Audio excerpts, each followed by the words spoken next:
안녕하세요. DJ 라니입니다. 오늘의 사연 시작해 보겠습니다.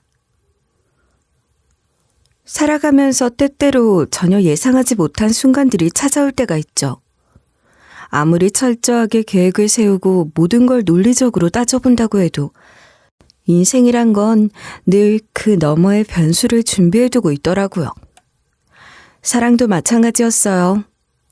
누구보다 확신해가지고 시작한 관계도 예상치 못한 갈등을 맞닥뜨릴 수 있고 그 갈등이 풀리지 않으면 결국 남남이 되는 거죠. 저 역시 그랬어요. 사랑했던 사람과 결혼했고 함께 미래를 그렸지만 결국 이혼을 선택할 수밖에 없었어요. 그렇게 모든 게 끝났다고 생각했던 어느 날 예상하지 못한 순간이 찾아왔어요. 이혼한 전 부인이 제 앞에 다시 나타났거든요. 그것도 이전과는 전혀 다른 모습으로요. 그리고 그날 저는 생각지도 못한 진실과 마주하게 됐습니다. 도대체 무슨 일이 있었는지, 제가 맞닥뜨린 진실은 어떤 것이었는지 지금부터 들려드릴게요. 저는 특별할 것 없는 사람입니다. 외국에서 회사에 다니는 멋진 여동생이 한 명 있고 어릴 때부터 부모님과 넷이서 화목하게 살아왔어요. 별다를 것 없는 삶이었지만 부모님 두 분 다 교편을 잡고 계셔서 행동거지에 좀 더 신경을 쓰도록 가정교육을 받으며 자란 게 좀 특별하다면 특별한 점이었죠. 어릴 때부터 저희 남매는 박 선생님 댁 아이들이라는 말을 많이 듣고 자랐어요.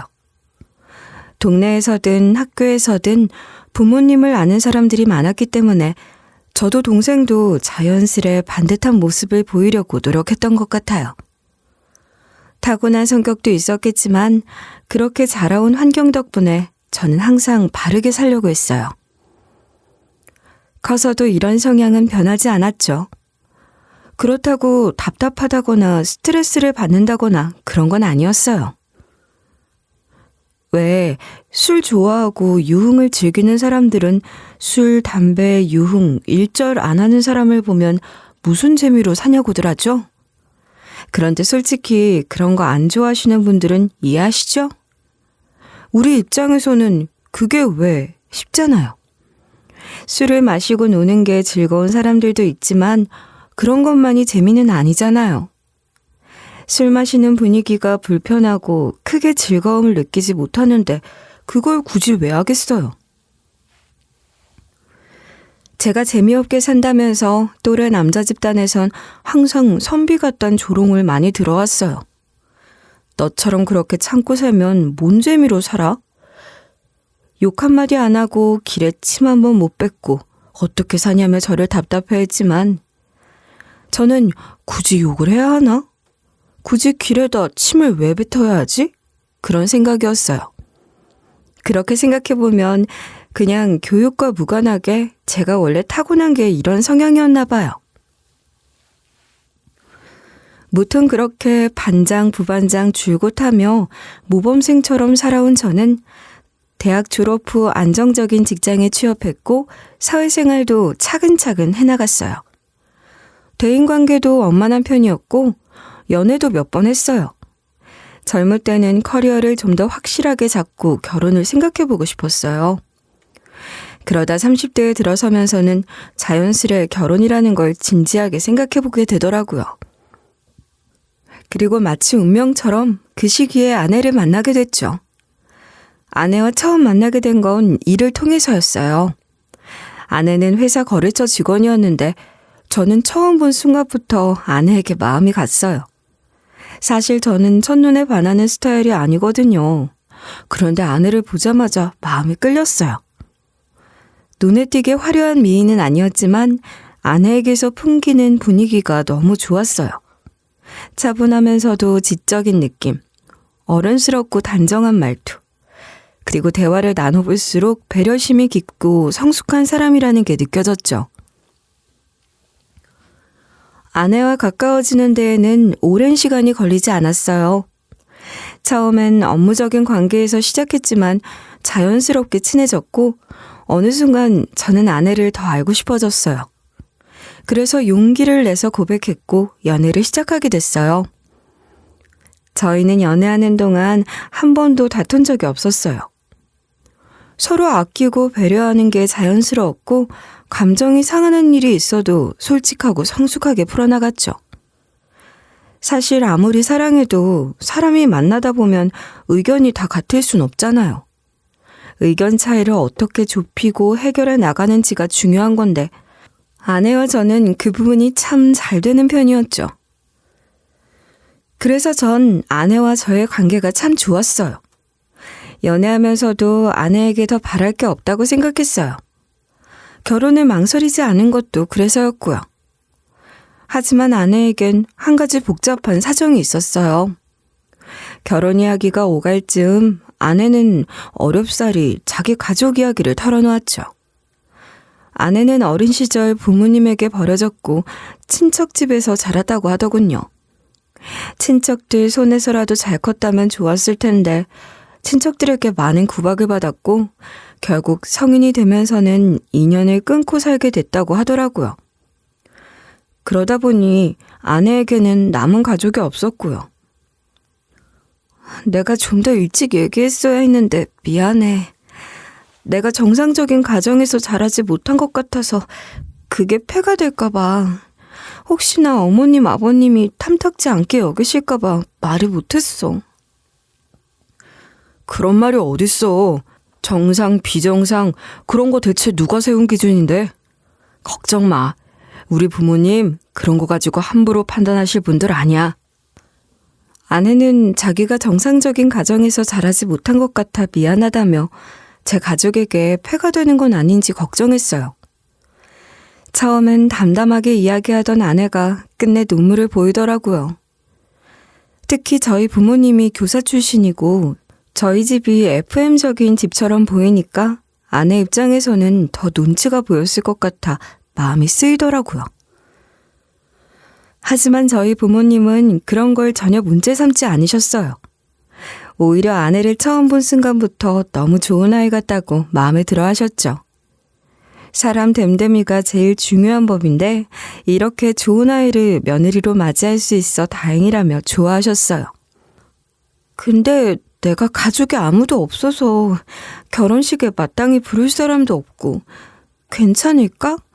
사실 난 결혼식 안 해도 상관없는데 어른들 생각은 또 다르시잖아. 그거야말로 걱정할 거 하나 없어. 이건 우리 부모님이랑 나랑 예전부터 해온 이야기니까. 사실 오래전부터 저와 부모님의 생각이 일치했던 게 결혼식 같은 거 굳이 할 필요가 뭐가 있냐는 거였어요. 저희 부모님은 평소에도 자식 결혼을 무슨 장사처럼 생각하는 부모들을 굉장히 비판적으로 보셨거든요. 부모님은 축의금 뿌린 거 거둘 생각 추호도 없으니 무리하게 결혼식 할 필요 없다고 하셨고 저희가 원하는 방식으로 결혼을 하면 된다고 하셨어요. 저도 아내도 부모님도 모두 같은 생각이었죠. 보여주기식 결혼식, 허례허식 가득한 행사에 돈과 시간을 낭비하고 싶지 않았어요. 결혼은 저희 둘이서 하는 거지 남들에게 보여주기 위해 하는 게 아니잖아요. 그래서 과감하게 예식은 다 생략하고 가족끼리 오붓하게 식사하는 걸로 대신했어요. 이런 부분도 부부가 의견이 맞아야 가능한 건데 제가 예전부터 생각해왔던 결혼을 아내도 원한다는 게 신기하고 감사했죠. 그렇게 저희는 참 잘 맞는다고 생각했어요. 인생을 함께 살아가기에 부족함이 없다고 확신했고요. 서로를 배려하는 마음도 삶을 바라보는 방향도 비슷했고 함께 있으면 참 마음이 편안했어요. 그래서 결혼을 결심했고 결혼 후에도 당연히 모든 게 잘 풀릴 줄 알았었죠. 하지만 인생은 그렇게 호락호락하지 않더군요. 같이 살아보기 전까진 절대 모르는 것들이 있다는 먼저 결혼한 인생 선배들의 말을 예전엔 이해하지 못했어요. 연애 기간에도 저희는 거의 매일 만났었거든요. 2년 가까운 시간을 거의 매일 보고 일적으로도 아내가 어떤 모습인지 알고 사적인 모습도 많이 보고 대화도 많이 나누었으니 저는 이 사람을 웬만큼 다 안다고 생각했어요. 하지만 그게 저의 오만이고 착각이었다는 걸 아는 데에는 그리 오랜 시간이 걸리지 않았습니다. 아내에겐 제가 모르고 지낸 면들이 많았어요. 아니, 살면 살수록 그냥 제가 알던 아내가 아닌 것 같은 수준이었어요. 처음엔 그냥 저런 면도 있구나, 아내와 내가 이런 건 좀 다르네 하는 정도였는데 시간이 지나면서 점점 아내의 실체가 이런 거였나? 하는 지경에 이르기 시작했거든요. 그 중에서도 아내와 제가 가장 다른 건 경제관념이었어요. 사실 동거를 하지 않는 이상 연애 때는 상대의 씀씀이가 어떤지 알 기회가 많지 않잖아요. 게다가 저는 원래 명품이나 패션 이런 쪽에 완전 무지한 편이었거든요. 명품 브랜드 로고라고 해봐야 유명한 구찌, 샤넬 이런 유명한 거 정도나 알까. 다른 건 아예 몰랐어요. 그러니 아내가 갖고 있는 것들, 걸치고 있는 것들이 죄다 명품 천지인걸. 그것도 죄다 최고급들 뿐인걸 제가 무슨 수로 알았겠어요. 사실 그동안 데이트할 때 아내는 딱히 비싼 데 가고 싶다거나 호텔 레스토랑 아니면 안 된다거나 그런 말을 한 번도 한 적이 없었어요. 그냥 평범한 데이트였어요. 같이 적당히 깔끔한 곳에서 식사하고 영화 보고 드라이브하고 가끔 기념일 정도에나 고급 레스토랑에 가는 그런 평범한 남들 같았죠. 특별히 돈을 아끼는 건 아니지만 특별히 사치하지도 않는 그런 수준이요. 그런 데이트에 전혀 불만이 없으니 저와 경제 수준이나 소비 습관도 당연히 비슷한 줄 알았어요. 그런데 웬걸? 결혼을 해놓고 보니 이건 완전히 딴판인 거예요. 뭔가 이상하다 생각이 들기 시작한 건 아내가 결혼 후에도 자꾸 새 옷, 새 가방이 생겨서였어요. 우연히 아내가 사들고 들어온 쇼핑백에서 영수증을 발견하고 저는 완전 놀라 자빠질 뻔했어요. 사실 저희 둘 다 월급이 뻔하거든요. 나름 직책도 좀 있고 안정적인 직장이라 해도 무슨 전문직도 아니고 월에 몇 천씩 버는 사람들은 아니잖아요. 그냥 평범한 월급쟁이 직장인인데 어떻게 하나에 500, 600씩 하는 옷을 몇 벌을 살 수가 있냐고요. 이게 말이 되는 건지 제 상식으로는 도저히 이해가 안 됐어요. 너무 놀라 저는 아내가 갖고 있는 옷들을 하나씩 다 살펴봤어요. 브랜드 로고를 검색해가며 보는데 하나도 빠짐없이 다 명품이더라고요. 그 뒤로 몰래 아내 옷장을 눈여겨봤는데 자꾸 하나씩 둘씩 아이템이 늘어나고 있었어요. 다 몇백, 심하면 몇천도 하는 것들이었죠. 이쯤 되니 심장이 덜컥 하더라고요. 와, 나 결혼 잘한 거 맞나? 이런 생각이 들었어요. 어떻게 안 되겠어요. 제 아내가 이렇게 경제관념 없고 사치스러운 사람이라는 걸 알았으니 완전 사기라도 당한 기분이었습니다. 거기다 명품만 문제가 아니었어요. 아내는 일상생활에서도 소비 개념이 저랑은, 아니 그냥 평범한 일반 사람들이랑은 완전히 달랐어요. 예를 들어 아내는 마시는 물이며 화장지 같은 것들을 인터넷으로 주문했는데 물은 우리가 일반적으로 흔히들 마시는 브랜드가 아니라 왜 어디 비싼 호텔 같은 데 가면 주는 그런 물 있잖아요. 그런 외국 브랜드로만 골라 마시고 화장지도 물 건너온 것만 쓰길래 인터넷에 한번 검색을 해봤다가 완전 뒤로 까무러칠 뻔했잖아요. 아니 무슨 화장지가 한 롤에 2만 원? 20개들이 한 박스에 40만 원? 여러분은 들어보셨나요? 저는 그때까지 세상에 이렇게 비싼 화장지가 존재한다는 것조차 몰랐어요. 진짜 놀라 기절하는 줄 알았습니다. 근데 더 놀라운 건 아내에겐 이게 너무 당연한 일상이라는 점이었어요. 여보, 이거 뭐야? 이거 진짜 한 롤에 2만 원짜리야? 아니 무슨 화장지가 이렇게 비싸? 아, 그거? 스위스 제품인데 100% 천연 섬유로만 만든 프리미엄 오가닉 화장지야. 피부에 닿는 건 좋은 걸 써야 해. 당신 모르지? 일반적으로 생산되는 화장품이 우리 몸에 얼마나 안 좋은지. 민감한 부분을 쓰는 건데 아무거나 쓸 순 없잖아. 아니, 아무리 그래도 그렇지. 이거 우리 둘이 쓰면 한 달에 20개 금방 써.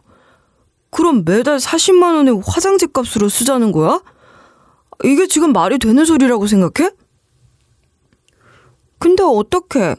난 이거 아니면 이제 까끌거리고 간지럽고 불편해서 못 쓰는데. 당신도 써보면 알아. 차이가 난다니까? 그럼 당신은 지금까지 계속 이런 걸 써왔단 말이야? 달에 몇십만 원씩을 써가면서? 세상에 무슨 이런... 저는 도대체 뭔 차이가 있는지도 모르겠는데 아내는 진지했어요. 그냥 사고 자체가 저랑은 다르더라고요. 딴 세계 사람 같았어요. 그런 일은 비일비재했어요. 한 번은 저녁에 집에 돌아왔는데 거실에 엄청난 크기의 배달 상자가 놓여 있었어요. 여러분의 안에는 고가의 수입 과일이 한가득 들어있었어요. 체리, 망고, 블루베리, 용과 같은 것들이었죠. 그런데 그 가격을 보고 또 기겁했어요. 작은 바구니 하나에 50만 원이 넘는 거예요. 아무리 과일값이 금값이라지만 누가 과일을 몇십씩 주고 사 먹냐고요. 근데 또 아내는 너무 당당한 태도인 겁니다. 여보, 이건 또 뭐야? 왜 이렇게 비싼 걸 샀어? 아, 그거 프리미엄 유기농 과일이야. 무농약이고 해외에서 직배송으로 오는 거라 신선도가 달라. 이거 한번 먹기 시작하면 우리나라에서 자란 거 못 먹어.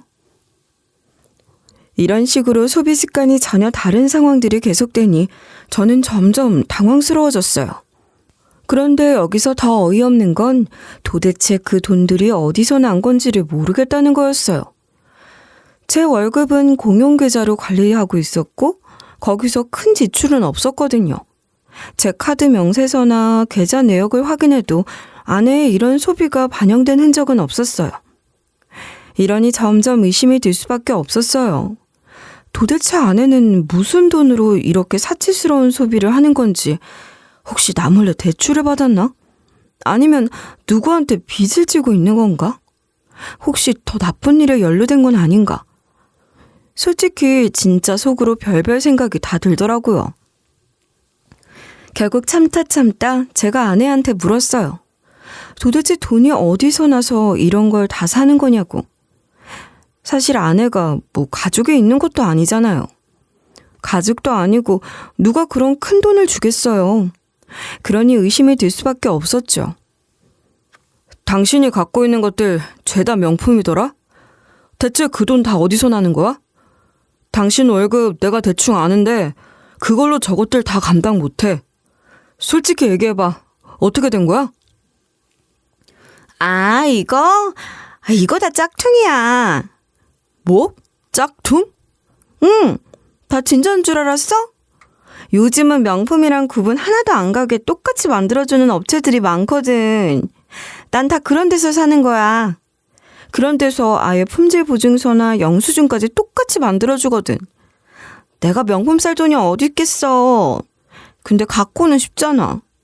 그러니까 짝퉁이라도 사는 거지 뭐. 아내는 예전부터 선망하는 마음이 있어 짝퉁을 사모으는 게 취미였다고 하더군요. 저는 그 말을 듣고도 쉽게 믿을 수가 없었어요. 그리고 설령 그 말이 사실이다 쳐도 그 또한 제가 알던 아내의 모습은 아니었어요. 부자를 선망해서 가짜 명품을 사모은다? 제가 알던 아내는 그런 사람이 아니었거든요. 하지만 뭐 제가 모르던 아내의 모습이 그런 사치를 부리는 것 말고도 더 있긴 했으니까요. 아내의 씀씀이야 어쨌든 제가 옆에서 세상 물정 알려주고 그렇게 살다간 큰일 난다고 말해주면 바로 잡을 수도 있는 부분이었어요. 하지만 그보다 더 걸리는 게 있었죠. 그건 다름 아닌 상대가 누구인지 알 수 없는 사람과의 잦은 통화와 외출, 그리고 외박이었습니다. 아내는 누군가와 자주 통화를 했고 제가 인기척을 내면 급하게 후다닥 전화를 끊곤 했어요. 그러면서 아무렇지도 않은 척 자연스럽게 연기를 하는데 너무 티가 나더라고요. 처음엔 그냥 아내의 사적인 대화일 거라고 생각하려고 했어요. 사람마다 통화 습관이 다를 수도 있고 제가 오해하는 걸 수도 있으니까요. 하지만 점점 이상한 느낌이 들기 시작했어요. 도대체 저 상대가 누구일까 궁금해졌죠. 그러면서 혹시 저 상대가 아내의 씀씀이와 관련이 있는 걸까? 아내에게 자꾸 출처를 알 수 없는 큰 돈이 생기는 게 저 통화 상대와 연관이 있을까? 별별 생각이 다 들었어요. 솔직한 심정으로 몰래 통화 기록이라도 살펴보고 싶은 마음이었죠. 그런데 아내는 핸드폰을 절대 손에서 놓지 않았어요. 화장실 갈 때도, 심지어는 샤워할 때도 들고 갔어요. 노래 들으면서 샤워해야 하는 습관이라나 뭐라나. 그래서 아내의 휴대폰을 구경할 기회조차 없었어요. 잘 때마저도 무슨 수면에 좋은 소리를 이어폰으로 들어야 한다면서 손에 꼭 쥐고 잤거든요. 아니, 솔직히 그 정도 되면 의심이 어떻게 안 되겠어요. 제가 이상한 거 아니잖아요. 그쵸? 무튼 그렇게 별별 생각이 다 들던 중 어느 날 아내가 결혼하는 친구가 있어 마지막 파티 겸 브라이덜 샤워를 해주기로 했다면서 주말 동안 친구들 몇몇이랑 호텔에서 놀고 온다고 하더라고요. 저는 그러라고 했죠. 그런데 어째 거기 간 뒤로 문자 한 통을 안 보내더라고요. 제가 여자들 세계를 잘은 모르지만 그런 거 하면 보통 친구들끼리 사진 엄청 찍지 않나요? 사진 찍어서 별스타그램에 올리고 다 같이 추억 남기고 자랑도 하고 보통은 다들 그러잖아요. 그런데 저희 아내는 어째 사진 한 장을 안 보여주더라고요. 잘 놀다 왔냐고, 사진 찍었냐고 보여달라고 물어보니 자기 친구들은 사진 찍고 그런 걸 좋아하는 편이 아니라고 하더라고요. 그래도 그런 파티하면서 사진 한 장을 안 찍는다고? 브라이덜 샤워 그런 거 별스타 보니까 풍선이며 뭐며 장식 엄청 해놓고들 놀던데? 그거 아깝게 사진 한 장을 안 남겼어? 그런 게 꼭 남들한테 보여주려고 하는 건 아니잖아. 우리끼리 즐겁게 놀았으면 된 거지. 그리고 사실은 걔가 임신해서 결혼하는 거거든. 배 나온 거 흔적 남기기 싫다고 사진 찍지 말자고 해서 그냥 찍을 생각도 안 했어. 참, 요 앞에서 당신 주려고 빵 사왔는데 먹을래? 아내는 제 의심을 눈치챘는지 제 말을 은근 피하더라고요. 이쯤 되면 아주 저를 의심해주세요 수준 아닌가요? 이러는데 의심을 어떻게 안 하겠어요. 이런 식의 수상한 일은 한두 번이 아니었어요. 하루는 친구가 다른 지역으로 이사를 가서 이사하는 걸 도와주러 간댔다가 몇 주 뒤에는 그 친구 동네에 가서 자고 온다면서 예전 동네 이름을 말하질 않나. 앞뒤 안 맞는 거짓말은 점점 늘어갔어요. 누굴 만나고 다니는 건지 대체 뭘 숨기는 건지 그게 단순한 거짓말인지 아니면 더 큰 문제가 있는 건지 알 수가 없어 속만 탈 뿐이었죠.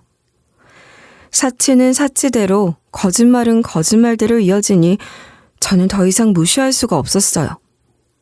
그런데 이 모든 게 결국 한 갈래로 모아지는 느낌이었어요. 결국 아내는 누군가를 만나고 있다는 확신이 들기 시작한 거였죠. 사실 심층적인 의심은 계속 있었어요. 출처를 모르는 돈이 아내에게 계속 생기고 있었고 자꾸 누군가와 통화를 하면서 거짓말을 하고 외박까지 했으니 의심할 수밖에 없었죠. 그러다가 결정적으로 제 의심이 확신으로 바뀐 건 한 소문 때문이었습니다. 회사에서 통화를 좀 하느라 건물 밖으로 나갔다가 돌아오려는 길이었어요.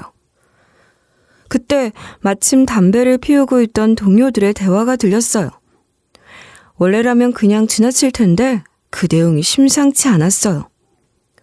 박 과장님 아내분이 어쩌고저쩌고 하는데 분명 저와 아내 얘기였거든요. 발걸음을 멈추고 가만히 귀를 기울였어요. 왜 저희 회사랑 아내가 다니는 회사가 협업을 한다고 했었잖아요. 아내를 처음 만난 것도 그래서였고요. 결혼 전까진 제가 직접 그쪽 회사와 협업을 했고 자연스럽게 아내와도 회사 일로 마주할 일이 많았죠. 그런데 제가 결혼하고 나서 담당이 다른 직원으로 바뀌었거든요. 그러다 보니 저는 자연스럽게 아내 회사에 방문할 일이 없었고요. 그런데 저 대신 출장을 갔던 직원들이 이상한 소문을 들었다는 거예요. 아내가 직장에서 유난히 한 남직원, 그것도 유부남 남직원과 가깝게 지낸다는 거였어요. 그런데 단순한 소문이 아니라 실제로 그걸 본 직원들도 있었대요. 아니 진짜라니까? 내가 봤어. 둘이 회의 끝나고 나갔는데 그 남자가 박 과장님 아내분 옆구리를 이렇게 툭툭 치면서 웃더라고. 그게 그냥 동료끼리 하는 가벼운 제스처 같기도 한데 뭔가 분위기가 좀 다르긴 했어. 넌 김지은 대리 옆구리 그렇게 칠 수 있어? 아니잖아. 완전 가까운 사이 아니면 그러기가 어렵단 말이지.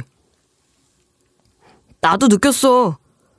우리 쪽 직원들이랑 같이 미팅하는데 둘이 눈빛이 이상하게 자주 마주치더라니까. 원래 친하면 그럴 수도 있지 싶은데 뭔가 느낌이 좀 묘한 거야. 자연스러운 게 아니라 은근히 신경 쓰면서 보는 느낌?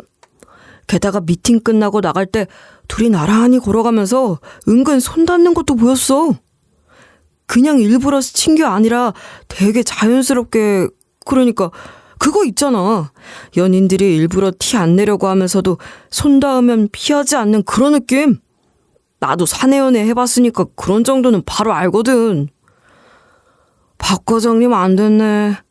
그 회사 가실 일도 없으니까 까맣게 모르실 텐데 와이프가 바람 핀다고 대놓고 알려줄 수도 없고 말이야. 저는 그 말을 듣고 그 자리에 얼어붙었어요. 결국 못 참고 그 자리에서 직원들에게 다가갔어요. 세 사람이 소스라치게 놀라더라고요. 방금 무슨 얘기냐, 그게 진짜냐 했더니 입을 다물고 서로 눈치만 보더라고요. 그러다 제가 여러 차례 그 상대 이름을 따져 묻자 결국 김현욱 본부장이라고 이름을 거론하더군요. 저는 더 이상 못 참겠다 싶어 그날 바로 집에 가서 아내에게 따져 물었어요. 이미 참을 만큼 참았고 더 이상은 이성을 유지할 수도 없었고요. 혹시 그 새끼야? 김현욱이라는 그 새끼냐고?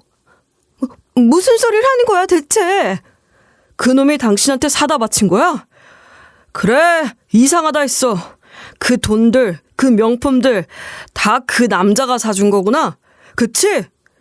유부남 만나느라 받아온 거였어? 그동안 맨날 나 몰래 만나고 통화하고 외박까지 했던 거야?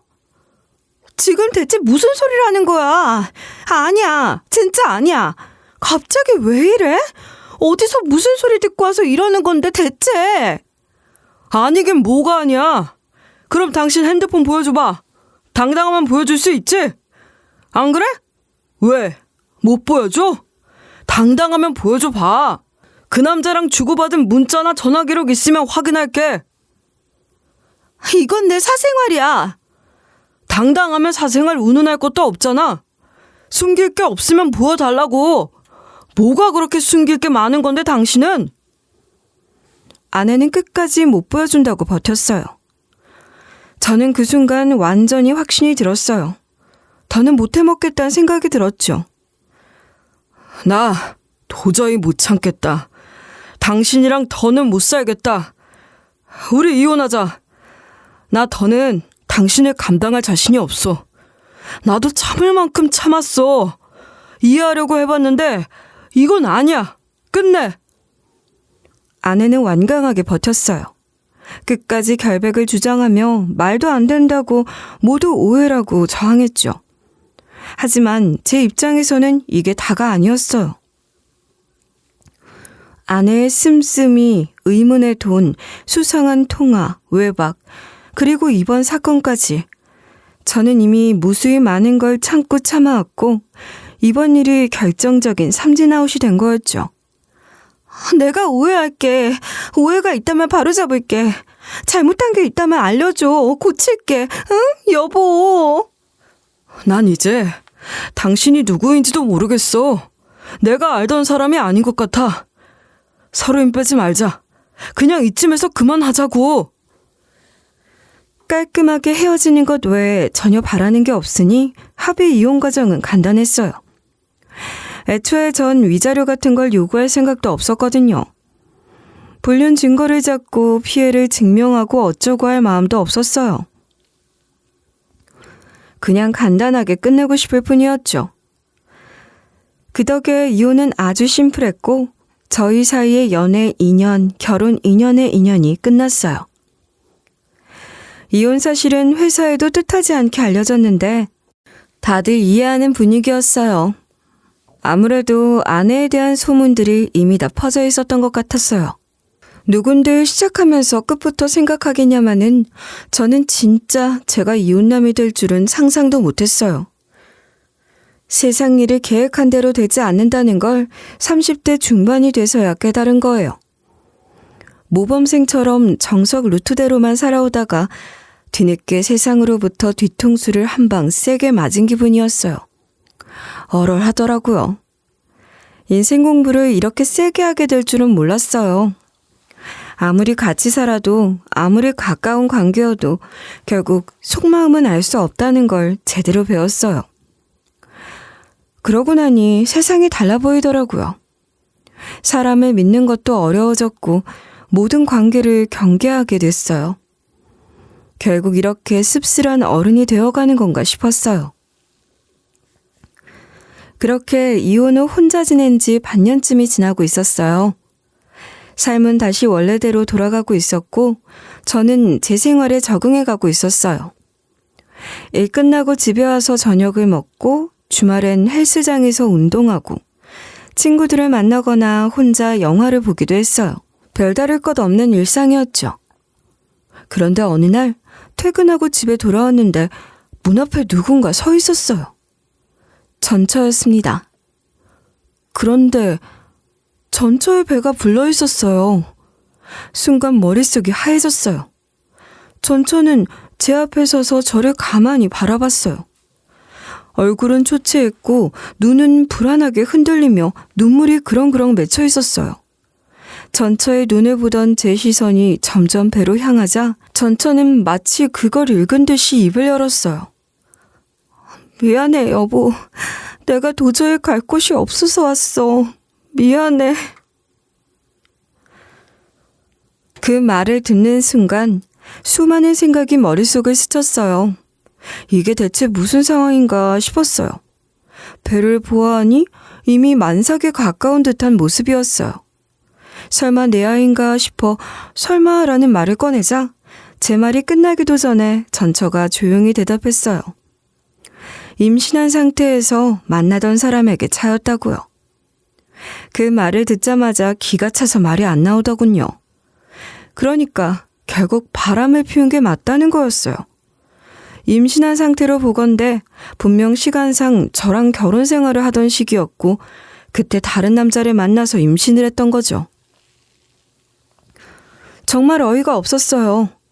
아마 그때 증거를 모으려고 했다면 수두룩하게 나왔을 거예요. 저는 그냥 증거까지 만들기도 귀찮고 그렇게까지 이를 질질 끌 생각이 없어 그냥 모두 덮고 넘어갔던 거지.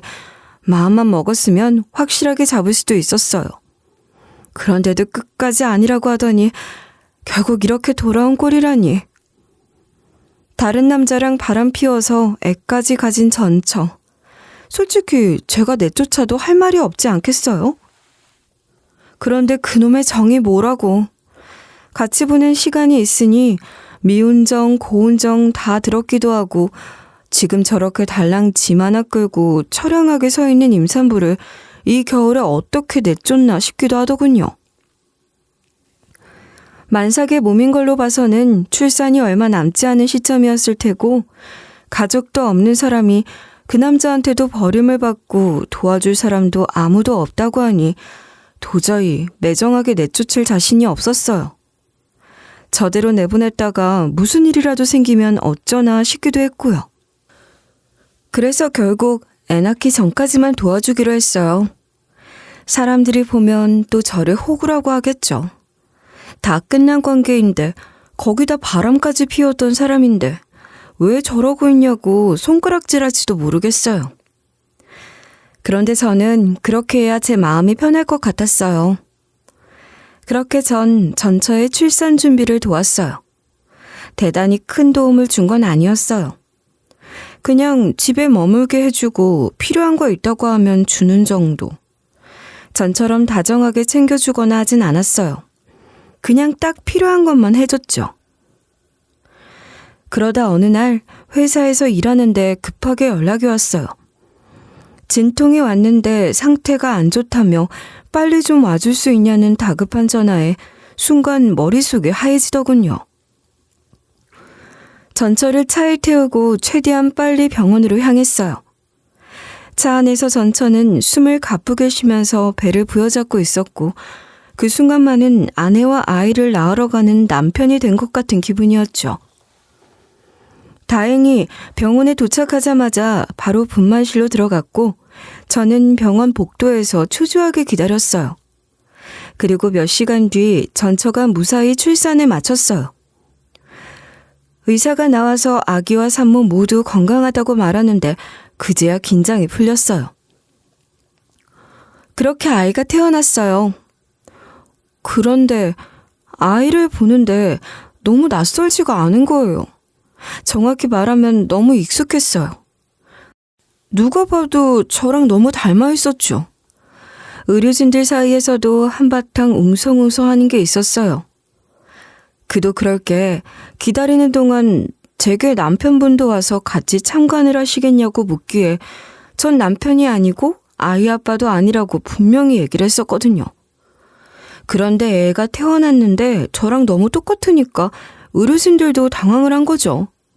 신생아가 이목구비도 확실하지 않은데 누굴 닮아봐야 얼마나 닮았다고 하실 수도 있겠지만 제가 확신을 하는 데는 이유가 있었어요.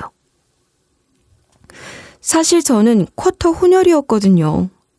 제 아버지가 혼혈이셨고 그래서 저도 외모적으로 혼혈티가 많이 났어요. 그런데 태어난 아이도 딱 제 핏줄인 거였죠. 이건 도저히 부정할 수가 없었어요. 이 아이, 내 아이지? 제 질문에 전처는 아무 말 없이 저를 바라봤어요. 제가 재차 묻자 아내는 결국 고개를 끄덕였어요. 순간 머릿속이 복잡해졌어요. 아니, 그럼 대체 왜 거짓말을 한 거지? 왜 내 아이가 아니라고 했던 거지? 아니면 바람을 피워서 누구 아이인지 알 수가 없었던 건가? 생각이 꼬리에 꼬리를 물고 이어지는데 그 순간 갑자기 병실 문이 열렸어요. 그리고 한 여자가 들어왔어요. 혜진아 고생했어 하면서 전처에게 다가가더니 자연스럽게 끌어안았어요. 그리고 다음 순간 그 여자는 대뜸 아이를 보며 말했어요. 우리 손자는 아이는 무사하니? 그 말을 듣고 저는 얼어붙었어요. 전처는 여자를 보며 우리 아기 안전해, 무사해 라고 답했고 저는 도저히 그 상황을 이해할 수 없었어요. 이게 대체 무슨 상황인 건지, 저 사람은 누구인지, 왜 우리 아이를 손자라고 하는 건지. 혼란한 채 서 있는데 전처가 저를 보며 말했어요. 인사해, 우리 엄마야. 뭐? 그게 무슨 소리야? 당신은... 아내는 분명 부모가 없다고 했어요. 가족이 없다고 했어요. 그런데 지금 이 상황은 뭔지 이해가 안 되는 거예요. 우리가 이혼한 사이에 부모를 다시 찾기라도 한 건가? 혼란스러운 제게 두 사람은 놀라운 이야기를 들려주기 시작했어요. 믿기지 않는 단어들이 이어졌어요. 전처가 계속 말을 이어갔지만 솔직히 제대로 귀에 들어오지도 않았어요. 머리가 멍해지고 온몸에 힘이 빠지는 느낌이었어요. 그러면서도 말 한마디 한마디가 저를 어딘가로 세게 떠미는 것 같았습니다. 아내가 하는 말은 이러했습니다. 전처는 사실 거래처 직원이 아니라 그 회사 회장의 외동딸이었대요. 그 회사는 제가 다니는 회사보다도 훨씬 더 규모가 큰 곳이었거든요. 그런데 그 회사 회장의 외동딸이 저 같은 평범하게 그지없는 남자랑 결혼을 하겠다고 했으니 허락이 떨어질 리가 만무했죠. 가족들의 반대가 엄청났다고 해요. 특히 아버지가 극심하게 반대했다고 했어요. 그도 그럴 것이 딸을 가진 아버지 입장에서야 이해가 안 가는 건 아니었어요. 부유한 집안에서 최고급 교육을 받으며 자란 딸이 학벌이나 능력도 부족하지 않은 딸이 평범한 직장인인 남자를 만나겠다고 하니 반대를 할 만도 했죠. 하지만 전처는 저와 헤어질 생각이 전혀 없었다고 했어요. 아버지 뜻을 거스를 자신도 없었지만 그렇다고 저와 헤어질 자신은 더더욱 없었다고 하더군요. 그럼 나한테라도 말을 해주지 그랬어. 왜? 당신에게 모든 사실을 말하면 당신이 부담을 느끼고 도망칠까봐, 당신 스스로 물러날까봐 차마 말할 수가 없었어. 그리고 부모님에게도 결혼 사실을 알릴 수 없었고, 그래서 가족이 없다는 거짓말을 만들어낸 거야. 미안해. 정말. 그러면서 전처는 계속 말을 이어갔어요. 자신이 왜 그런 선택을 할 수밖에 없었는지, 집안의 상황이 어땠는지, 처음부터 모든 걸 솔직하게 말할 수 없었던 이유를 하나하나 털어놨죠. 알고 보니 전처의 어머니, 그러니까 제 눈앞에 계신 장모님은 원래 정식 부인이 아니었다고 하더군요. 말하자면 두 번째 부인이었어요. 회장, 그러니까 장인어른과 장모님은 원래 연인이었지만 집안의 반대로 결혼을 할 수는 없었대요. 장모님은 평범한 집 사람이었으니까요. 그렇게 회장은 집에서 엮어준 사람과 결혼을 하게 됐지만 두 사람은 몰래 계속 만나왔던 거죠. 그러다가 아내를 낳게 됐고 장모님 혼자 아내를 키우다가 그 사실을 알게 된 회장이 공식적으로 두 번째 부인을 받아들이면서 그리고 그 관계에서 태어난 딸인 제 아내를 인정하면서 같이 살게 된 거였어요. 처음엔 이게 무슨 70년대 스토리인가 싶었어요. 하지만 부유층에선 이런 일들이 흔하다는 말을 들은 적이 있었어요. 대기업 집안에선 가끔 혼외자가 존재하기도 하고 부모님이 공식적인 관계가 아니었던 경우도 있고 두 번째 가정이 존재하는 경우도 있다고 들었죠. 하지만 제 전처가 그런 복잡한 가정사를 가지고 있었다는 건 상상도 하지 못했어요. 그럼 첫 번째 부인에게는 자식이 없었던 거냐고 묻자 전처는 아주 뜻밖의 인물을 거론했어요. 왜 제가 한때 전처가 바람을 피우는 게 아닌가 의심했던 그 남자 있잖아요. 전처가 직장에서 유난히 가깝게 지냈던 남자. 소문이 돌았던 그 남자 말이에요. 그 남자가 사실은 전처와 엄마가 다른 친오빠였다는 거예요. 사실 오빠가 어릴 때부터 날 참 잘 챙겨줬어. 큰어머니, 그러니까 아버지의 첫 번째 부인은 나랑 우리 엄마를 심하게 구박했거든. 그때마다 오빠가 우리 모녀를 챙겨줬고 진짜 오빠 같은 존재였지. 그런 관계였기 때문에 그는 전처와 저가 결혼한 것도 진작에 알고 있었고 도와주기도 했다고 했어요. 전처에게 어머니에게만이라도 결혼 사실을 밝히라고 용기를 준 것도 전처의 오빠였고요. 그렇게 장모님은 남몰래 전처를 도왔던 거예요. 제가 출처를 알 수 없어 의심했던 그 돈, 명품들, 생활비, 그 모든 게 장모님이 몰래 보내준 돈이었어요. 사실 처음에는 사랑만 먹고 살 수도 있을 줄 알았어. 당신이 너무 좋으니까 돈이 없어도 모든 게 괜찮을 거라고 생각했어. 하지만 내가 너무 철이 없었던 거야. 막상 결혼을 하고 보니 그게 아니더라. 전처는 자신이 살아온 환경과 너무 다른 삶이 너무 낯설었다고 했어요. 몇백 평짜리 부유한 저택에서 살다가 갑자기 20평 남짓 서민 아파트에서 살아가려니 어려움이 왜 없겠어요. 단순히 명품을 사고 싶어서 이런 이유가 아니라 그동안 익숙해져 있던 생활을 갑자기 바꾸기가 어려웠던 거라고 하더군요. 저로선 살아본 적 없는 인생이지만 대충 이해는 갈 것 같았어요. 아무튼 그렇게 힘들어하던 전처를 본 장모님이 몰래 경제적 지원을 해주었고 전처는 저 몰래 장모님과 연락을 하며 계속 도움을 받아왔던 거였어요. 그걸 저는 전혀 모르고 있었죠. 그저 의심만 하며 아내를 몰아붙였던 거고요. 전처는 계속 말을 했어요. 자신이 얼마나 저를 사랑했는지, 얼마나 저와 함께하고 싶었는지. 하지만 저는 전처의 말을 듣는 동안에도 머릿속이 복잡하기만 했어요. 이제 와서 이 사실을 대체 어떻게 해야 하는지, 대체 이 상황을 어찌 받아들여야 하나 혼란스러울 따름이었죠. 내내 전처의 말에 눈물만 훔치던 장모님이 입을 떼시더군요. 내가 다 미안하네, 박서방. 내가 좀 더 떳떳한 입장이었다면 이렇게 그냥 내버려 두진 않았을 텐데. 내가 결국 아직 법적 부인도 아니다 보니 더 강하게 밀어붙일 수가 없었어. 이야기를 들어보니 첫째 부인은 회장과 원수처럼 살았다고 하더군요. 집안끼리 맺어진 결혼이라 원래부터 서로를 사랑하지도 않았고 처음부터 각자 알아서 사는 분위기였대요. 그런데도 남편이 바깥에서 여자를 데려와서 아이까지 낳고 집으로 들이니 자존심이 상할 수밖에 없었겠죠. 화가 나는 건 남편에게였을 텐데 그와 살이 전부 장모님과 아내에게 돌아간 거예요.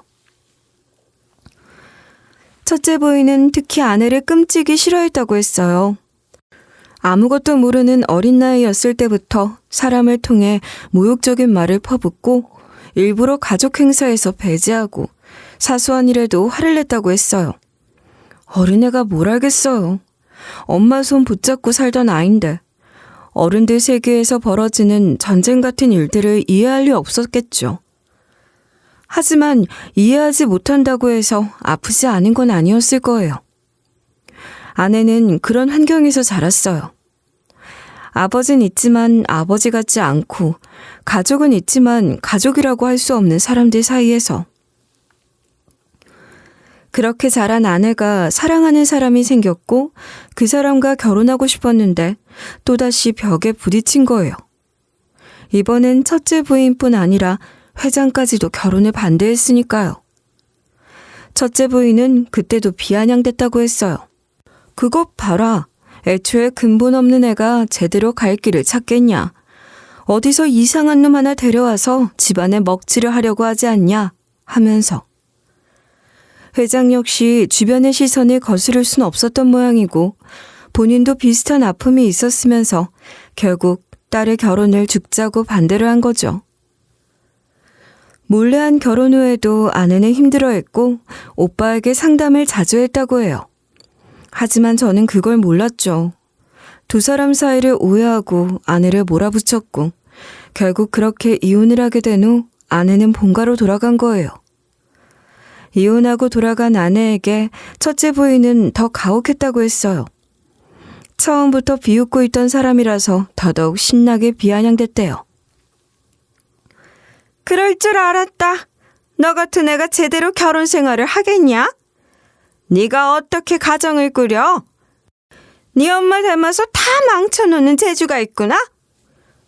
그 말을 듣고 아내는 충격을 받았고 스트레스로 생리가 끊겼다고만 생각하다가 뒤늦게 임신 사실을 알았다고 했어요. 그제야 아내는 비로소 문제를 직면할 용기를 냈대요. 부모님에게 사실을 털어놓고 저와 다시 재결합하고 싶다는 뜻을 밝힌 거죠. 회장은 상황이 이렇게까지 되자 결국 손을 들었다고 했어요. 네가 그렇게 좋아하는 남자라면 마지막으로 믿어보겠다. 그러면서 저를 시험해보기로 했다고 해요. 바람이 난 걸로 오해해서 이혼을 요구했던 제가 그래도 임신한 아내를 받아주면 사이로 인정해주겠다고 했대요. 그러니 결국 저는 그 시험을 통과한 셈이었던 거고요. 아이를 출산하고 나니 손자를 보기 위해 산후조리원으로 아내의 아버지가 찾아왔어요. 그게 저와 장인어른의 첫 만남이었어요. 솔직히 그 순간까지도 장인어른을 직접 보게 될 줄은 몰랐어요. 아내에게 미안한 마음이 있긴 해도 그래도 끝까지 저를 인정하지 않을 거라고 생각했거든요. 그런데 장인어른은 저를 보자마자 먼저 사과부터 했어요. 미안하네. 그동안 미안해. 우리 혜진이와 손주를 잘 부탁하네. 여전히 꼿꼿한 자세에 차가운 얼굴이었지만 그 말 한마디에서 아내를 걱정하는 마음이 느껴졌어요. 저는 장인어른이 여전히 저를 탐탁지 않게 생각할 수도 있다고 생각했지만 그래도 최선을 다하겠다고 말씀드렸고 그렇게 장인어른은 처음으로 저를 받아들이기로 하셨죠. 아내가 몸조리를 마친 후 저희는 다시 재결합했고 가족끼리 모여 함께 식사하는 자리를 가졌어요. 그동안 있었던 일들을 저희 부모님에게도 설명해 드렸어요. 장모님은 부모님을 뵐 낯짝이 없다며 미안해 하셨지만 저희 부모님은 오히려 담담하게 상황을 받아들이셨어요. 저희 어머니는 아내의 손을 잡고 앞으로는 힘든 일 혼자 겪지 말라며 따뜻하게 말씀하셨고 아버진 장인어른을 보고 이제라도 다 같이 가족이 된 거라며 분위기를 풀어주셨어요. 그렇게 모든 오해가 풀리고 저희 가족은 처음으로 진짜 한 가족이 되었다는 걸 실감했어요. 한편 장인어른과 첫째 부인은 결국 공식적으로 이혼을 했어요. 사실상 그동안도 이혼한 거나 다름없는 삶을 살았지만 집안끼리 얽힌 문제들 때문에 형식적으로만 부부였다는데 이번 일로 모든 관계가 정리되면서 결국 황혼이혼에 도장을 찍게 됐어요. 이혼을 원했던 쪽은 장인어른이었지만 결정적인 계기를 만든 건 첫째 부인이었어요. 사실 장인어른이 장모님과 아내를 숨겨왔다는 이유로 그토록 구박을 해왔던 첫째 부인이었는데 정작 본인은 남자를 한둘 만난 게 아니었더라고요. 스폰으로 만나는 젊은 남자가 셋이나 있었단 말까지 들리더라고요. 그러면서도 장인어른을 원망하고 가족을 쥐고 흔들려고 했다는 게 참 기가 막혔죠. 결국 장인어른도 더는 참지 못하고 이혼을 결심했고 법적 절차가 끝나면서 두 사람은 완전히 남남이 됐습니다. 이혼 후 첫째 부인은 끝까지 장인어른과 맞섰어요. 자신이 평생을 투자한 집안인데 이렇게 쫓겨낼 수 없다고, 자신은 절대 물러나지 않겠다고 소송을 걸었어요. 그런데 본인이 그동안 저질러온 일들이 여기저기서 터지기 시작했어요. 스폰 관계를 맺었던 남자들 중 한 명이 협박을 했고 회사 내부에서도 여러 문제들이 밝혀지면서 그는 결국 법정 대응을 받게 됐죠. 그렇게 장인어른과 첫째 부인의 관계는 완전히 끝났고 결국 장모님과 장인어른은 30년이 넘는 세월이 지나서야 혼인신고를 하게 됐어요. 아내와 저도 다시 함께 살게 됐고요. 처음부터 이렇게 될 수도 있었던 걸 너무 많은 시간을 돌아왔다는 생각이 들었어요. 하지만 어쨌든 지금이라도 이렇게 다시 가족이 될 수 있다는 게 감사했어요. 저희는 지금 아내와 아이와 함께 행복하게 살고 있어요. 처가댁에서도 많이 도와주시고 저희 부모님도 아내를 많이 챙겨주세요. 아이가 태어나고 나니 모든 가족들이 한층 가까워진 느낌이에요. 장인어른도 손자를 보면 웃음을 감추지 못하시고 장모님은 손자를 돌보는 게 삶의 낙이라고 하시죠. 저희 부모님도 첫 손자라며 귀여워하시고요. 그렇게 가족 간의 오해도 풀리고 이제는 정말 평범한 가정으로 살아가고 있어요. 돌아보면 참 다사다난했지만 결국 지금의 이 순간을 위해 지나온 과정이 아니었나 싶어요. 앞으로 저희는 아이를 잘 키우면서 평범하고 행복하게 살아가려고 해요. 처음부터 이렇게 서로를 인정하고 받아들이고 함께 했다면 얼마나 좋았을까 싶기도 해요. 하지만 그래도 늦지 않았다고 생각해요. 이제는 후회 없이 저희 가족을 지키며 살아가려고 합니다. 사람의 인연이란 정말 알 수 없는 것 같아요.